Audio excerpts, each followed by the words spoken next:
Hey, what is up guys? It's your boy Speed here, and today we're going to be looking at Game 2 between Team Spirit and Gaming Gladiators. We're going to be following Larl's Pengo because honestly, he played incredible this game. I think without him stepping up to the plate this match, they would have lost, and you'll see what I mean as we look at the match. Alright, before we get into the main part of the video, I do want to let you guys know that I'm not only posting videos here on YouTube, I also frequently post videos on the website. If you don't know what I'm talking about, almost every single day I'm posting a new video to the gameleap website. We're going to teach you guys in depth about how to get to the next level. So if you want to become absolutely broken, click the link down below and sign up. So the first major rotation I'd like to look at was at the 6-minute bounty rune, or around that. So he starts moving bottom at around minute 5 because he's out of bottle charges, he's half HP, half mana. So in order to deal with that problem, he goes for the bounty rune. Pretty standard, right? You push out the mid wave. This is obviously the next mid wave, but he pushes out the mid wave, walks to the rune, picks it up, and now you're going to look at the lane. You're going to say, are they low HP and are they extended? What I mean by extended is, are they close to my tower, or at least are they chasing a teammate? One or the other, chasing a teammate and they're distracted, or they're under the tower. And so he picks up the bounty and they're chasing the faceless void. Right? He knows they're distracted. They're probably focused on this void kill, not on the location of the Pengo. And that's something very important at the pro level. Otherwise, you get red, right? People will see you coming, they'll know what you're doing, and you get red. But because of the fact that they were killing void, he's able to come in, clean up the kill on the Wraith King, and find a kill on the Furion. So a really nice, clean rotation off the bounty rune. So the next clip I'd like to show you is actually Larl die. However, it kind of shows that he's adapting throughout the game because he dies on this mid wave. They kill him with the Primal Beast Muerta. It's very hard for Pengo to live this because you can't get off your W, right? You get chains done.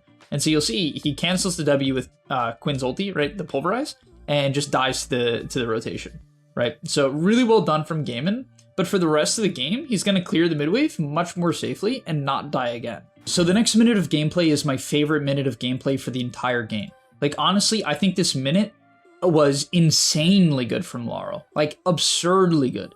And so let's look at it. Okay, they're pressuring mid tower with the Enchantress, right? They get some good damage, whatever. They don't kill the tower. They back off because they don't want to overextend, and he's going to farm up some neutrals, right? Gets a neutral item, gets a Cult Bracelet, very good, right? So he's going to kill up this Wild Wing camp. Wave's going to get shoved back into him. He's going to clear up the mid wave. Nothing crazy so far. However, I do like the fact that he killed off the Wild Wing camp when the wave was on the enemy's high ground. I think a lot of people over-focus on the wave. If it's on the enemy high ground, it's static here or static here. Don't be afraid to just farm this camp and then take the wave when it gets pushed into you. Even if you miss a creep, it's going to be worth it, especially if you need a neutral item.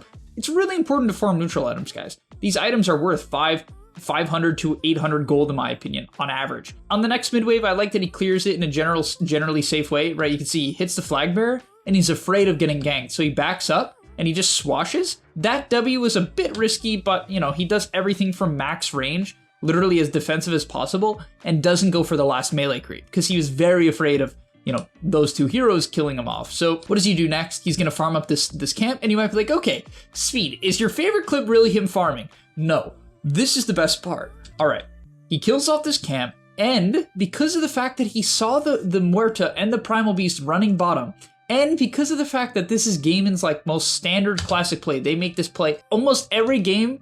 They have like a high tempo mid, which is basically every game that I've watched. They push out mid wave around minute 10 to minute 12. I would say even minute 10 to 11 is the most common, and they smoke, right? They click the smoke, and so they do this all the time. Also, I don't know if this was called out, but basically because the Muerta showed mid, anyone could have clicked on the Muerta, watched her inventory, and seen if they smoked.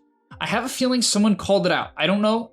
Let's actually see if anyone was looking. Okay, so it doesn't look like anyone was directly looking at them. I don't think so. However, that is something you can do, and I would be surprised if no one was watching the Muerta, because this is the time in the game. But look at this play. This play is usually bad, because if it doesn't work, you're wasting your resources, your time, your TP. However, he pre-TPs, expecting the gank, and he pre-rolls, knowing they're gonna all-in Yatoro.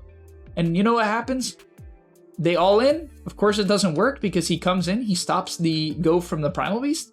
The Trample obviously does no damage against Rolling Thunder, and they win the fight. They end up TPing everyone in. They overcommit hard on the side of Gaming Gladiators, right? Because they expect this play to work. It usually always works for them. The enemy team typically just doesn't respond well, right? They're not ready. They get the first kill on the carry, enemy team TPs it anyway, and Gaimin runs them over 4v5. In this case, it went the complete opposite way. They kill Quinn off early due to the pre-TP from Larl, and yeah, that was massive. I cannot stress that enough, how good that play is and how few players, if any, would have made that play. A brief thing I thought was cute as well is that Magnus Pango is really good because Swashbuckle in power works. You get cleave on Swashbuckle, and so it allows you to take stacks you otherwise wouldn't be able to. You can see they can like rip through this ancient stack as the second Swash will like tear it apart. So yeah, it's really, really cool. Cheeky little combo. I definitely think it's something they intentionally did, you know, Magnus Pango. It's really good. I would say this next play isn't really an outplay, but it's just funny. So I'm going to show it anyway. They catch Larl on the high ground. Like, this was really good from Gaimin. They were prepared with the Sentry Ward. Morta comes over. She hits the W. He looks completely dead, but this is some Pango shit right here. It just gets a 600 barrier from the W because this swash was terrible. I don't know what he was swashing at. I think he just choked. So I don't know. Very, very clunky, but oh my God. I remember watching this at TI, and I was like, oh my God, I can't believe he lived. It was so bad for their game. He just gets his shit off, gets the W off, gets the ulti off, and turns it around. And from there, something I'd like to say is that mid players are really bad at farming side lanes. The average mid player rarely goes to the side lane. They basically always run back mid and look for a kill. And this is fine in some games. You know, if you're snowballing and the enemy team is far behind, yeah, you should be playing mid and going from mid to different areas of the map and killing people. But this is a less than 1k lead. This is a match where at certain points in the game, you're going to want to slow down and get your item and try to use that item timing to win a fight. And that's how you're going to win fights. So what does he do here? They basically decide, all right, our Ench is dead. We're not in a position to defend this tower. This tower is going to instantly die to Wraith King. Yeah, you could swash the skeletons. It's going to die anyway.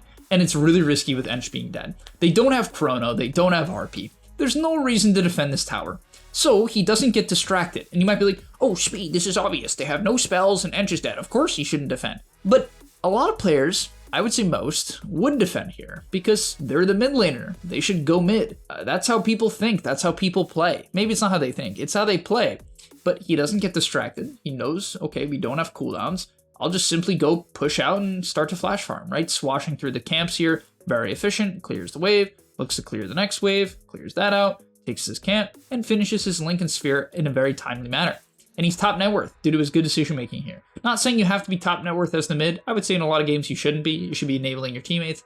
He just happened to be 5-1 this game with a bajillion CS, partially due to Empower on the Ancient stack. But yeah, it's not something you have to aim for. Now in this next team fight, honestly, I would say this is mostly just a good word from Team Spirit. They end up seeing the Morphling TP in, and he knows that Pango is very, very good against Morphling. You burn his mana, as you see, just immediately swashes, and he's just out of mana. Like, honestly, a bit of a psycho play from Duraccio, but they're mainly ready because of this extremely good Observer ward that they have here. I'll just show it off, right? They have this ward, extremely good. So the Pango swashes the Morphling, burns his mana. Now he can't really shift, and it kind of screws him over, right?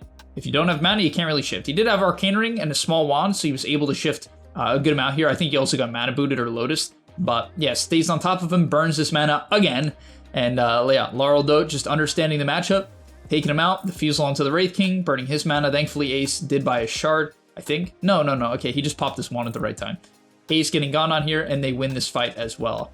This was a bit of a crazy swash, but whatever, it doesn't matter. All right, and that's going to be about all for today's video. Hopefully you guys can now see why Larl absolutely owned this game, because, you know, things are tough. They have a Magnus Faceless Void with honestly very little early game damage. Like, yeah, Inkswell and Ench can be annoying early game. They can like help take towers and set up for towers, but for the most part, they aren't going to be setting up that many kills, right? They're not like super burst damage heroes, unless Grimstroke is paired with like a very specific blink stun, which, yeah, with Magnus he sort of is, but at the same time, it's not the best. Either way, I think he did such a good job getting them to the mid to late game, which is where their heroes thrive. The Ench scales incredibly well, Grimstroke scales incredibly well, Magnus scales insanely well. Void is like arguably one of the best late game carries, if not the best in a lot of games. And so, yeah, I just think that his early to mid game was not flawless, but insanely clean. And so yeah, thank you guys so much for watching. Hopefully you enjoyed. Hopefully you're inspired to play a little bit of mid lane, and I'll see you in the next one.